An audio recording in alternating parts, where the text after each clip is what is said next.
Hello everyone, welcome to my channel just saying. Friends, ఈరోజు మనం మాట్లాడుకుందాం తమ్ముడు మూవీ గురించి.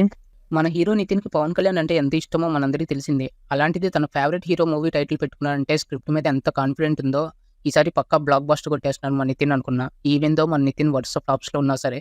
అండ్ ఈ మూవీ నుంచి వచ్చిన టీజర్ ట్రైలర్ కూడా బాగుండేసరికి ఈ మూవీ మీద ఎక్స్పెక్టేషన్స్ కూడా పెరిగాయి నాకు.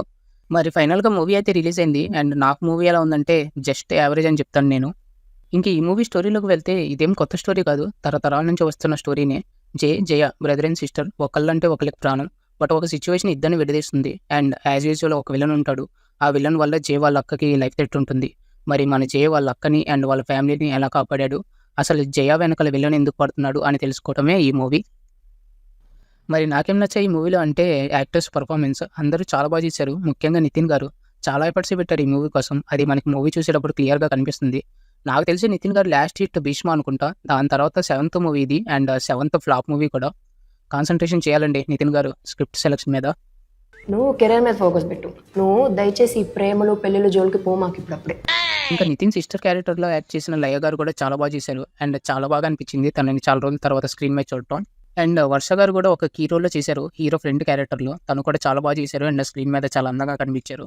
వీళ్ళు కాకుండా ఇంకో 2 ఫీమేల్ క్యారెక్టర్స్ ఉంటాయి, Saptami Gowda and Swasika. 2 contrasting characters. And ఇద్దరు చాలా అంటే చాలా బాగా చేశారు. ఇంకా విలన్ రోల్లో మన యానిమల్ ఫేమ్ సౌరభ్ సచ్దేవ్ చేశారు. తను కూడా చాలా బాగా చేశారు. డిఫరెంట్గా ఉంటుంది తన క్యారెక్టరైజేషన్. అండ్ దానికి తగ్గట్టు పర్ఫెక్ట్గా చేశారు. ఇంకా వీళ్ళు కాకుండా మిగతా సపోర్టింగ్ రోల్స్లో చేసిన అందరూ వాళ్ళ క్యారెక్టర్స్కి తగ్గట్టు చాలా బాగా చేశారు. ఇంకా యాక్టర్స్ యాక్టింగ్ కాకుండా 2 యాక్షన్ సీక్వెన్సెస్ బాగున్నాయి. ఫస్ట్ హాఫ్లో వచ్చే ఆర్చరీ ఫైట్ అండ్ సెకండ్ హాఫ్లో ఒక ఎమోషనల్ ఫైట్ ఉంటుంది. 2 బాగుంటాయి. ఇవి కాకుండా ఒక పాప ఉంటుంది మూవీలో, భలే ఉంటుంది. ఆ క్యారెక్టర్తో నేనైతే ఇన్స్టెంట్గా కనెక్ట్ అయిపోయాను. అండ్ తన పోర్షన్స్ అన్ని చాలా బాగా ఎంజాయ్ చేశాను నేను. ఇంకా టెక్నికల్ డిపార్ట్మెంట్లో సినిమాటోగ్రఫీ, ఎడిటింగ్ బాగున్నాయి. అండ్ ఈ మూవీకి మ్యూజిక్ డైరెక్టర్ అజనీష్ లోక్నాథ్ బాగానే ఇచ్చారు బ్యాక్గ్రౌండ్ స్కోర్. మరీ సూపర్ అని చెప్పను కానీ ఓకే, బాగానే ఉంటుంది. ఇవి పాజిటివ్స్. ఇంకా నెగిటివ్స్ గురించి మాట్లాడుకుంటే స్టోరీ, స్క్రీన్ ప్లే, డైలాగ్స్ పెద్ద నెగిటివ్స్ ఈ మూవీలో అని చెప్పొచ్చు. స్టోరీ రొటీన్ అయినా కానీ ప్రాపర్ రైటింగ్ స్క్రీన్ ప్లే ఉండుంటే ఖైదీ రేంజ్లో ఉండేది.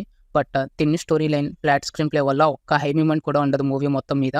దానివల్ల ఎమోషనల్ కనెక్టివిటీ అనేది మిస్ అవుతుంది, గ్రిప్పింగ్గా ఉండదు.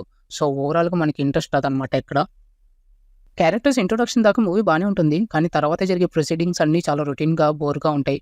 మూవీలో కొన్ని పోర్షన్స్ బాగానే రాసుకున్నారు, బట్ ఓవరాల్గా చూసుకుంటే మాత్రం కంగాలి చేశారని చెప్పొచ్చు. ఇంకా యాక్షన్ ఎపిసోడ్స్ కూడా నెగిటివ్ అనే అంటాను నేను. ఒక 2 ఫైట్స్ మాత్రం బాగుంటాయి, బట్ వెళ్ళే కొద్దీ అవి కూడా రిపీటెడ్గా అనిపిస్తాయి. సో దానివల్ల యాక్షన్ ఎపిసోడ్స్ కూడా బోర్ కొట్టేస్తాయి మనకి. ఇది గైస్ ఓవరాల్గా తమ్ముడు మూవీకి నేను ఇచ్చే రివ్యూ. నితిన్ కోసం అయితే ఒకసారి చూడొచ్చు, బట్ నా సజెషన్ అయితే better wait for OTT release. Nitin garu మీరు ఫోకస్ చేయాలండి స్క్రిప్ట్ సెలెక్షన్ మీద, లేదంటే కష్టం. ఇంకా ఈ మూవీకి నేను ఇచ్చే రేటింగ్ వచ్చేసరికి 2.5 out of 5. ఇది గైస్ ఈ video. See in the next video. Until then take care, bye bye. మీకు నా వీడియోస్, నా కంటెంట్ నచ్చినట్టయితే please like, share and subscribe.